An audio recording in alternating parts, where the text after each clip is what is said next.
ఈరోజు సింగనమల నియోజకవర్గంలో సింగనమల మండల కేంద్రంలో యోగాంధ్ర కార్యక్రమాన్ని పెద్ద ఎత్తున పిల్లలు పెద్దలతో 6 మండలాల నాయకులతో ప్రజలతో విజయవంతంగా కార్యక్రమాన్ని నిర్వహించడం జరిగింది. రాష్ట్ర వ్యాప్తంగా కూడా ఈ యోగాంధ్ర మహోత్సవాల్ని మనము జరుపుకుంటూ యోగా ఆవిష్కతతో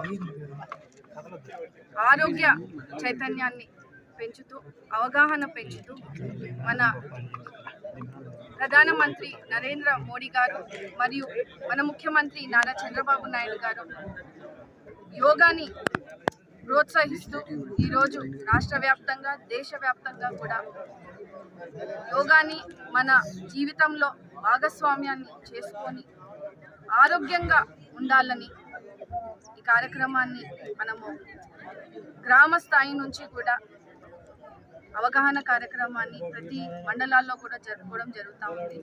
మనందరికీ తెలుసు, ఇప్పుడున్న ప్రస్తుత పరిస్థితుల్లో ఎంతో స్ట్రెస్లో మనము పనిచేస్తూ ఉంటాము. పిల్లల వయసులో చదువుకోవడం కానీ, వాళ్ళకి టెన్షన్స్ ఉండడం కానీ, ఎగ్జామ్స్ని కానీ, అదేవిధంగా పెద్దలు బిజినెస్ పరంగా కానీ వ్యాపార పరంగా కానీ ఎన్నో టెన్షన్స్ని మనము ఈరోజు చూస్తూ ఉన్నాము.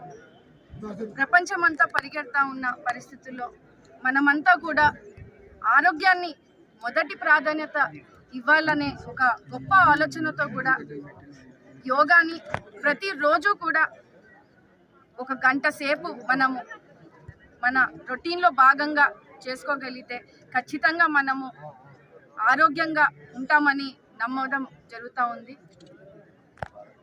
మనమంతా తెలుసు ఊపిరి ఇబ్బందులున్న వాళ్ళకి కానీ, అలాగే ఇప్పుడు మనము గతంలో కూడా కరోనా బారిన పడి ఎంతోమంది ఇబ్బందులు పడిన పరిస్థితి.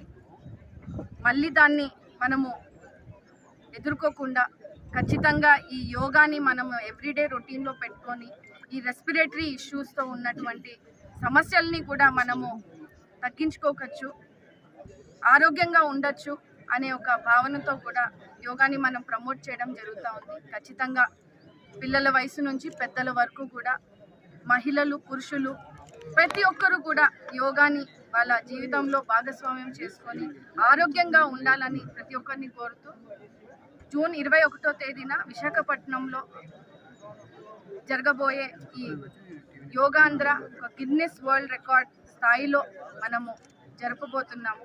ఈ అవగాహన కార్యక్రమాన్ని సింగనమల నియోజకవర్గంలో విజయవంతం చేసినటువంటి అధికారులకు, కూటమి నాయకులకు, ప్రతి ఒక్కరికి కూడా ధన్యవాదాలు తెలియజేస్తున్నాను.